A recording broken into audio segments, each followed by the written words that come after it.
Taurus. Sorry if you can hear Nim here. He's always licking his paws.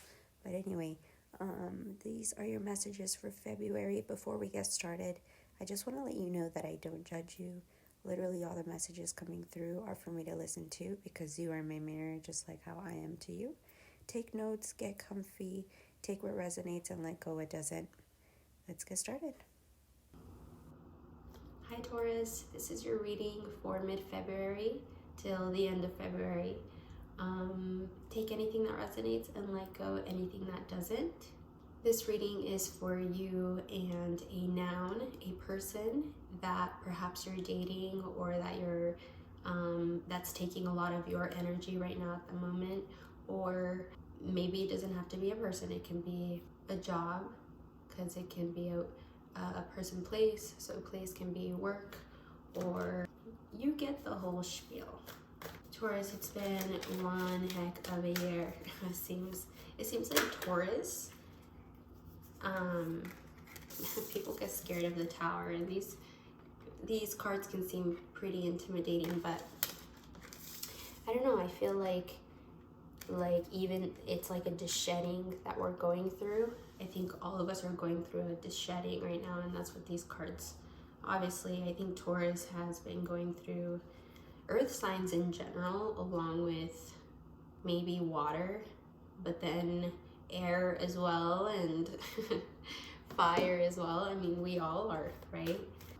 You are just tired. You're very tired. You come from a past of working really, really hard, and I think we've talked about this before in your January reading. I can see that here with the 10 of Wands for your immediate past. You're really tired, and I understand this feeling of feeling like there's so many responsibilities you have to get done, and it feels, sometimes it might feel a little unfair that we have such a big heart and we do this to ourselves. It's like, but the only one to blame is ourselves. I mean, sure, we can try to point fingers in other people's directions, because sometimes people do hurt us, but at the end of the day, we are the only ones who allow that. And it's a lesson to show us how much we love at the end of the day, right? You're having a hard time with doing that very thing of at least that's where I find yourself, what I see yourself here in the present moment, and like your general energy. Yeah, you come from a past of working really hard, and you can have fun while working hard, right? You have those moments. It's not to say that even though you feel some sort of like torture within, it's not to say that it's there all the time, even though I think what's really present right here is that torturing type of feeling like this is no fun. I don't even know where this is heading. Like, I'm just trying to live one day at a time, but at the same time, I can't help but feel like, what if? And I think it's because we're going through a change, and this change is supposed to happen, was supposed to happen, and we know that. I think sometimes when things are out of our control, we're forced. It's almost like that torturing feeling that I was talking about. That torture feeling of feeling like I'm powerless over this pain. And that's torture. I mean, think about torture. The word torture. When something out of our control happens, we allow ourselves to torment ourselves even more and more. But we got here the Ace of Wands, the 10 of Cups, and the King of Cups. I see someone trying their best to reinvent themselves over and over and over again, emotionally more than anything. When people think of reinventing, they see someone who is constantly changing their wardrobe or their hair or their makeup or their car. This is more than that. This is someone who's constantly trying to show, not only to you possibly, but to the world, that you are proud of where you are now. You love where you are now. You know what to do with your love and your passion and your courage and your purpose and your intuition. You know what to do with it, not just think with it, but you know what to do with it while you're out doing something, whether it's work or mingling. I still sense a struggle here. It's like they're trying to convince themselves because they're tired. They're tired of showing their emotions and being proud of it, and showing it and being proud of it in front of the wrong people, because that only makes them hurt, that only gets them hurt, and then they're just like ashamed of who they are. But now, and it stops them from doing things out of their hearts, you know. Let's move on here. I want to see what's going on with the composite energies, what's happening with when both of these energies meet eye to eye. I forgot that this month only has 28 days. Ooh. I like it going slow. It feels like I'm enjoying more of my day. And I know it's all mental, right?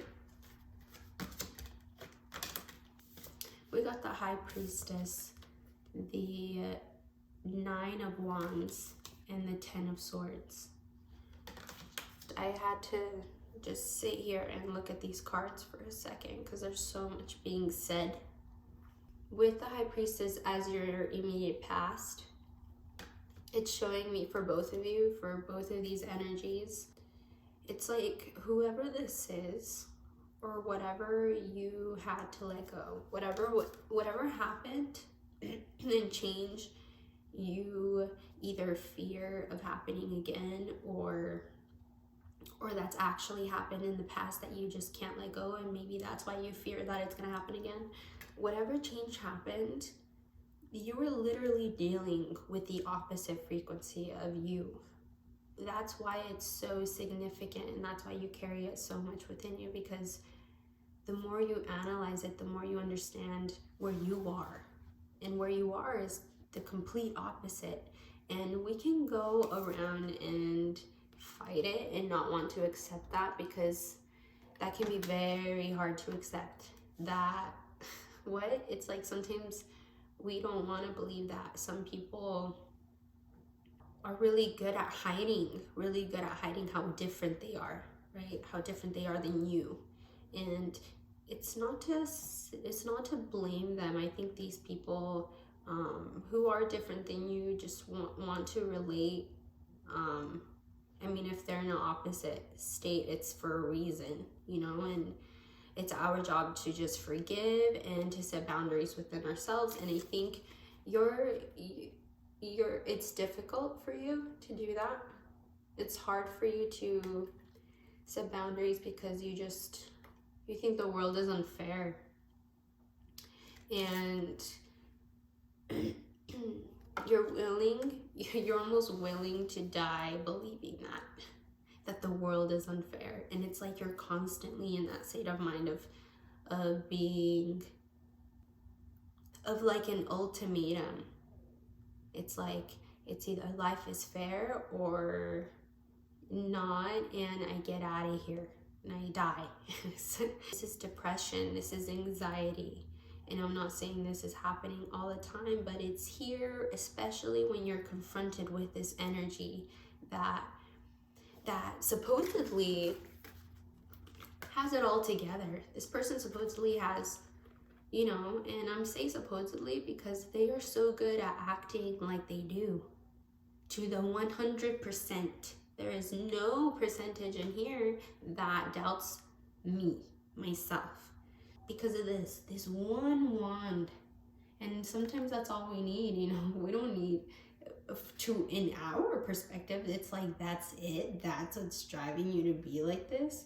For them, it's like, well, it's a huge deal to me how love and passion, not just love but passion, was presented to me, whether it was positive or negative passion. It's like they generalize this belief with that, and it's kind of like what I'm telling you to do. It's like this person is so good at acting like everything's okay. It's like, well, that's what you're supposed to be doing, you know? Of course, vent, you know? Do I see this person venting? No, but that's not the point. The point is that they're there and they're trying their best. And that should teach you, because you're a hard worker. It's not to say that you come from, like I said, like you come from a background of being a hard worker, and it's not just work, even though it is that too, especially that. It's more than that. It's putting las ganas in it from the heart, constantly, every single day, nonstop, like a machine, like a love machine, like a passionate machine. A droid could never. They're not even on your level. But you're torturing yourself over this, over the uncontrollable. Let's just say that. And the uncontrollable is being like, well, check me out. I'm uncontrollable. And even though they themselves know, they within being uncontrollable, they also are uncontrolled. They can't control the reality, the harsh reality, but they've learned to just be like, you know what, it's this way or the highway. Both of these aspects of your life are just tired, and they're so tired they're willing to throw in the towel over and over mentally.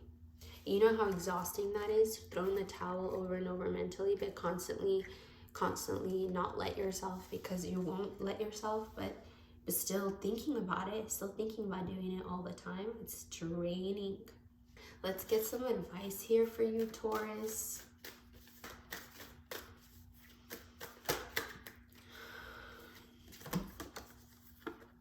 Wow. I mean, the Master is a exclusive card that's only in this deck, and this is actually who the tarot deck is inspired from. I can't remember, Zen Osho, Zen Osho. But this reminds me, if you see, there's trees behind him, and he's one with it all. But the trees are really like vibrations that he's giving off that are connected with everything, and it's alive. It can represent a moon, or it can represent also the crown chakra, which the crown chakra is like the one that is connected to everything, to Father Universe, to the cosmic net that connects all of us, because we're literally all stardust. He's telling you, remind yourself that every once in a while. Remind yourself that. And then it's like, it's almost easier to make decisions after that. It's like, why am I taking shit so seriously? Awareness. We see this person coming up to flames. They are literally going through a purge of some sort, and the inner child is peeking through. And the child represents our inner child, you know? Being aware of your present moment. I want to say this is Temperance, but maybe I'm wrong. It's actually the Chariot. I just looked. It's like the child is peeking through, but in a more evolved and grown body, you know? And that's what the universe is telling you to do. Hey, it's like you're back, it feels like you just went through war, and it feels like you're still going through it, but not in the way like before.